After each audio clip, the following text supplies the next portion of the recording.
Welcome, travelers, to Grug the Grung Stories and More, where we offer repose to the weary and glory to the brave. I am Grug the Grung, and this here is my pond. Today we have lined up a story about a player who accidentally reveals their fetish to the DM, who in turn forces it into the game, and a story of a player whose evil roleplay turns sour. These tales tread into NSFW territory, and thus include topics of harassment and implicit mentions of the word that rhymes with grape. So if you don't feel comfortable with said topics, feel free to click away. Now grab yourself a log, huddle in closely, and without further ado, ropost.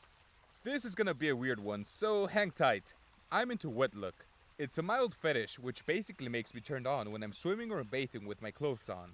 It's harmless and I mostly keep it to myself, but for the past few months I've also been writing ridiculous, over-the-top erotic stories about it online. Initially, I did it just for fun, but eventually people started offering money for costumes, so I turned it into a side hustle. And it's been pretty lucrative so far. Recently, my D&D group started a new campaign, and our DM told us to send him our backstories for review. And I accidentally sent him one of the erotic stories I had written. I deleted the message praying he didn't have the time to download it. Then I sent him the correct file, and he just responded with a thumbs up. I thought I was out of the woods. Then came the first session. I was the only girl in the group. The rest were guys, with the exception of the host's wife, who didn't play but stayed to watch.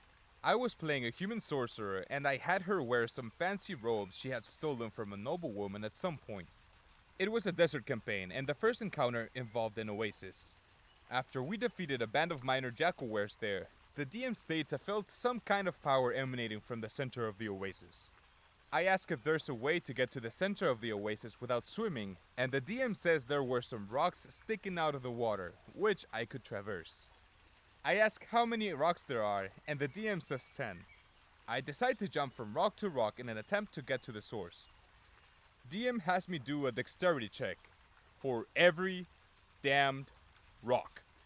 I succeed the first 3, then fail the 4th. As I fall into the oasis, the DM describes how my robes become wet, change color and become heavy, and then asks me if I want to stay in the water or try to get out. It felt kind of off, but I brush it off and just swim to the source. We discover the source of power is some sort of portal, and at some point we go through and find ourselves in some sort of underground temple. Fast forward a few minutes, and there is a pool of water between us and another door, with a narrow rope bridge leading across. We decide to traverse the bridge one by one, with me last. And guess what? The bridge breaks and I end up in the pool. As I clamber to the other side and walk towards the rest of the party, the DM proceeds to vividly describe how my dripping, wet clothes wraps around me, squeaking as I walk, and so on. At this point, I'm uncomfortable and I ask him to stop because it's kind of weird, and the other guys agree. He frowns but admits he's gone too far. The next week, we have another session. We're still in the temple and we're facing some water elementals, because of course we are. Their attacks target me more than I'd like, and the DM again makes remarks on how wet I am. At this point, I'm about to speak up when the host's wife tells DM to stop because I'm visibly uncomfortable. Dude throws a fit, picks up his stuff, and leaves. I'm still not sure why he did it. It's statistically unlikely that we share the same kink, so I just think that this was some poor attempt to seduce me. Whatever the case, we never played with him again. Well, this sounded like a poor attempt from DM to seduce OP through the game. My hypothesis is that DM saw the erotic story and wrongfully interpreted the slip-up as a hint from OP that they were interested in them. Or maybe even that they could win them over with enough failed deck saves. Once it became evident that OP was not interested, DM threw a fit. When I first read this story, I had assumed DM and host were the same person, and thus wrongfully assumed DM was married, which would have made this story worse. But that turned out not to be the case. Anyway, this goes beyond not knowing how to read social cues. OP explicitly asked DM to stop, and that should have been a big enough sign for them to do so. But their maidenless behavior drove them over the edge and led everyone else to cut ties with him. Moral of the story, if someone sends you something and immediately deletes it, 9 times out of 10 they didn't intend on sending it. So take it with a grain of salt. Furthermore, if you're going to make advances on someone, do so out of game, with verbal communication, clear intent, and with respect. Not through childish impositions. Also, respect people's kinks. Actually, just respect people in general. Moving on to our next story, we have the tale of a group playing a horror campaign, and their DM encourages OP to explore other possibilities within roleplay. We will see, however, that this soon gets out of hand. Roll post. Hello, dear readers. Usually the stories are told by a victim of the bad guy. Not this one. I'm ashamed to confess that I am the bad guy. It happened about 12 years ago. All people involved were adults past their 20s, and we were all friends. We were playing a New World of Darkness game, and for those that don't know, you usually play with a monster and the stories are about personal horror.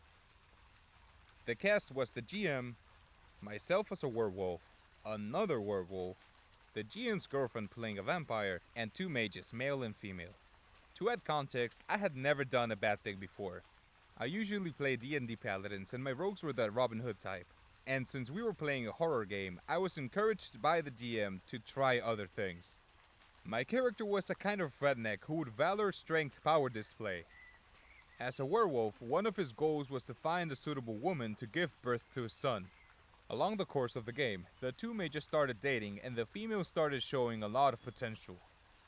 And power. And here is where we derailed. My character knew she wouldn't give him a fair chance since she was already with someone.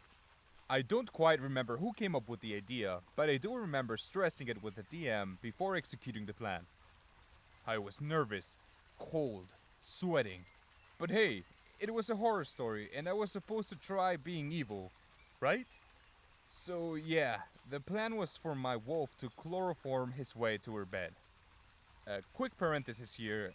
If you are starting to feel nervousness and like you don't want to do something, that's a pretty good sign for you to stop. Now, OP was trying to be adventurous in the roleplay, but if they weren't comfortable doing so, then they shouldn't have pushed themselves, and that goes for everyone. If you're not enjoying yourself in a game, then you're playing it wrong. I'm not judging OP, and as we will see, they are not proud of this, but I believe it's important to emphasize that we should be comfortable playing a game in which we are supposed to be having fun. It's okay to try to push ourselves to try new things in roleplay. If this is the cost, then it's not a good investment. Back to the post. I wasn't really enjoying it, but tonight I was to blame for being so naive. When my character got caught before he could do anything, I must tell you I was thankful. I could finally breathe.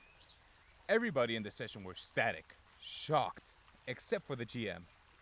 I didn't know what to do with my life anymore. The salvation came from the girl when she broke the silence and said, "I think I understand the reasoning behind this." She said it in a calm and unapologetic tone. I almost cried. We never continued playing the game. Every time I met her by accident on the street, I would say I was sorry and ask her to forgive me, and she would always say she didn't even remember the story. But I do. I remember it, and it haunts me up to this day. It's my biggest regret in 25 years of RPG. I cannot blame anyone, not even the GM. The character was mine.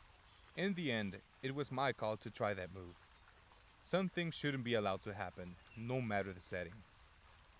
I don't think we can approach this as your typical horror story, because OP states that this was supposed to be a campaign of personal horrors, so evildoings and malevolent mischief was the primary goal for the players, all of whom were consenting adults. In my opinion, OP is being too hard on themselves. Yes, they screwed up, and yes, they could have approached this evil roleplay in a different way, but all in all, they know they did wrong, and most importantly, they didn't do it with evil intentions in mind, in real life that is. From this story, we can take away that dealing with sensible topics, even among consenting adults, can be a very hard thing to do and can be easily mishandled. This is not only limited to rape, but also racism, phobias, and other aspects of our harsh reality. These topics are generally not vital to a story, and thus really unnecessary, so they are often better off omitted from games. However, if you plan on including these types of things in your games, please triple check with everyone what they are cool with, and what is off limits. There are consent sheets out there that players can fill out so that everyone can be on the same page. That's it for today, folks. Thank you for stopping by the pond. If you have found your time here pleasant, feel free to follow the channel for more stories to come. Good luck out there, adventurer, and remember to play safe. Till next time.